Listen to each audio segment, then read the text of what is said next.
నమస్కారం. ఇంద్రకీలాద్రి విజయవాడ గుండెకాయలాంటి ఈ కొండమీద కొలువైన శ్రీ కనకదుర్గమ్మను దర్శించుకోనివారుండరు. కాని ఆ కొండమీద వెలిసిన అమ్మవారి వెనుక ఉన్న అసలైన చరిత్ర, కృష్ణానదికి అమ్మవారికున్న అనుబంధం, కిరాతకుడి రూపంలో వచ్చిన శివుడి కథ మరియు సామాన్యులైన ఒక రిక్షావాడికి, గాజులమ్మేవాడికి అమ్మవారు ఎలా దర్శనమిచ్చారులాంటి ఎన్నో ఆశ్చర్యకరమైన కొత్త విషయాలను ఈరోజు మనం పిన్ టు పిన్ తెలుసుకుందాం. అసలు ఈ కొండకు ఇంద్రకీలాద్రి అనే పేరు ఎలా వచ్చింది?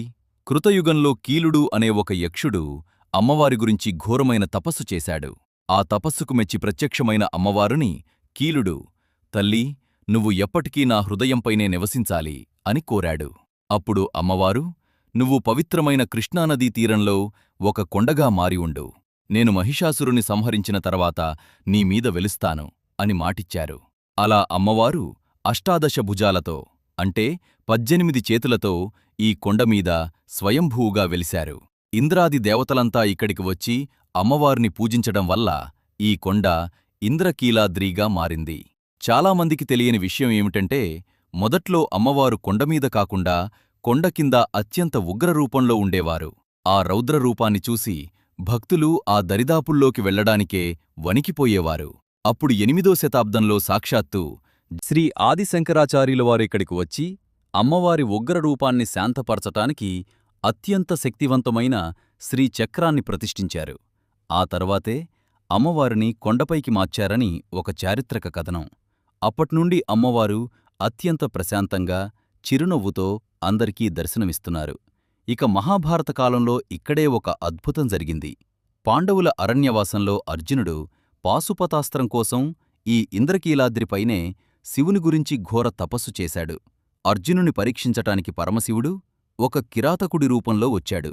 అదే సమయంలో మూకాసురుడు అనే రాక్షసుడు పంది రూపంలో అర్జునుడిపైకి రాగా, అర్జునుడు, కిరాతకుడి రూపంలో ఉన్న శివుడు ఒకేసారి బాణం వేశారు.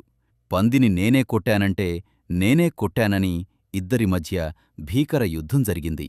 ఆ యుద్ధంలో అర్జునుడి పరాక్రమాన్ని చూసి మెచ్చిన శివుడు తన నిజరూపంలో దర్శనమిచ్చి పాశుపతాస్త్రం ప్రసాదించాడు. విజయుడు, విజయం సాధించినని ఈ నెత్తురు చిందిన నేలకే విజయవాడ అని పేరు వచ్చింది. ఇక కృష్ణానదికి దుర్గమ్మకి ఉన్న అనుబంధం చాలా గొప్పది. పురాణాల ప్రకారం కృష్ణానది దుర్గమ్మకు సాక్షాత్తు సొంత చెల్లెలు. ఒకసారి కృష్ణమ్మకు తన అక్కపాదాలు కడగాలని, అలాగే అమ్మవారి ముక్కుకు ఉన్న ముక్కుపుడకను తాకాలని ఎంతో కోరిక పుట్టిందట. ఆ ప్రేమతో కృష్ణానది ఉప్పొంగి ప్రవహించడం మొదలుపెట్టింది. వరదగా వస్తున్న చెలిమి చూసి, ఒకవేళ కృష్ణమ్మ ఆ ముక్కు పొడకను తాకితే విజయవాడ నగరం మొత్తం నీట మునిగిపోతుందని భావించిన దుర్గమ్మ తన చెల్లి కోసం స్వయంగా కొండమెట్లు దిగి కిందకు వచ్చిందట. అందుకే మీరు గమనిస్తే ఇంద్రకీలాద్రి పైమెట్లు కిందికి దిగుతున్నట్టుగా ఉంటాయి. దుర్గమ్మ తన చెల్లి కృష్ణమ్మను శాంతించమని కోరడంతో వరద తగ్గుముఖం పట్టిందని భక్తుల నమ్మకం. ఈ అక్కాచెల్లెళ్ల ప్రేమ అద్భుతం కదూ! అమ్మవారు కేవలం పురాణ పురుషులకే కాదు, సామాన్యులకు కూడా కళ్ళెదుటే దర్శనమిచ్చిన సంఘటనలు ఎన్నో ఉన్నాయి. ఒకసారి ఒక గాజులమ్మే వ్యక్తి ఇంద్రకీలాద్రి పరిసరాల్లో నడుచుకుంటూ వెళ్తుండగా ఒక అందమైన ముత్తైదువ వచ్చి, నాకు గాజులు వేయి అని అడిగింది. అతను ఎంతో సంతోషంగా గాజులు వేశాడు. ఆమె, నా దగ్గర డబ్బుల్లేవు, గుడిలో అర్చకుల్నడిగి తీసుకో అని చెప్పి మాయమైపోయింది. అతను గుడికి వెళ్లి జరిగినది చెప్పగా స్వయంగా ఆ దుర్గమ్మే గాజులు వేయించుకుందని అర్చకులు గ్రహించారు. అలాగే ఇంకొక సంఘటనలో ఒక అర్ధరాత్రి బాగా అలసిపోయిన ఒక రిక్షావాడు ఇంటికి వెళ్తుండగా ఒక మహిళ వచ్చి, నన్ను ఇంద్రకీలాద్రిమీద దించు అని అడిగింది. అతను కష్టపడి ఆమెను కొండపైకి చేర్చగా ఆమె అతనికి ఒక బంగారు నాణమిచ్చి చీకట్లో మాయమైపోయింది. ఆ నాణెం చూసి ఆశ్చర్యపోయిన అతనికి తన రిక్షాలో ఎక్కింది సాక్షాత్తు ఆ కనకదుర్గమ్మే అని అర్థమై ఆనందంతో కన్నీరు పెట్టుకున్నాడు. అమ్మవారికి పేద ధనిక అనే తేడా లేదు అనడానికి ఈ నిజ సంఘటనలే నిదర్శనం. ఇక ముగింపుకి ముందు ఇంకొక అద్భుతమైన విషయం ఏమిటంటే, మన తెలుగునాట గ్రామాలను కాపాడే 101 గ్రామదేవతలు పోలేరమ్మ, ముత్యాలమ్మ, అంకాలమ్మ లాంటి ఈ 101 మంది అక్కాచెల్లెళ్లకు సాక్షాత్తు ఈ కనకదుర్గమ్మే పెద్దక్క అని పురాణాలు చెబుతున్నాయి.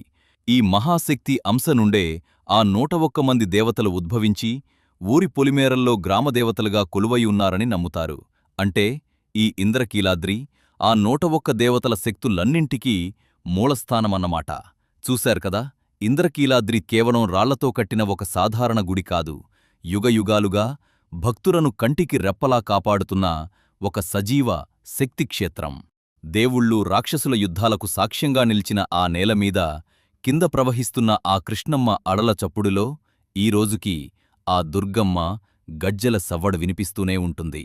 మీరెప్పుడైనా ఆ గుడికి వెళితే హడావిడిగా దండం పెట్టుకుని బయటికి రాకుండా ఒక్క క్షణం కళ్ళు మూసుకుని అక్కడి గాలిని పీల్చుకోండి. ఆ తల్లి అదృశ్య స్పర్శ, ఆ అనంతమైన ప్రశాంతత మీ మనసుకు ఖచ్చితంగా అనుభవంలోకి వస్తుంది. కనకదుర్గమ్మ చరిత్ర గురించి ఇన్ని కొత్త విషయాలు తెలుసుకున్న ఈ ప్రయాణం మీకు నచ్చిందననుకుంటున్నాను. ఈ వీడియో నిజంగా మీకు ఒక గొప్ప ఫీలిచ్చి ఉంటే జై భవానీ అని కామెంట్ చేసి వెంటనే వీడియోని లైక్ చేయండి. ఈ అద్భుతమైన చరిత్రను మీ బంధుమిత్రులందరికీ షేర్ చేయండి. ఇలాంటి మరెన్నో అద్భుతమైన వీడియోల కోసం మన ఛానల్ని సబ్స్క్రైబ్ చేసుకోవడం మర్చిపోకండి.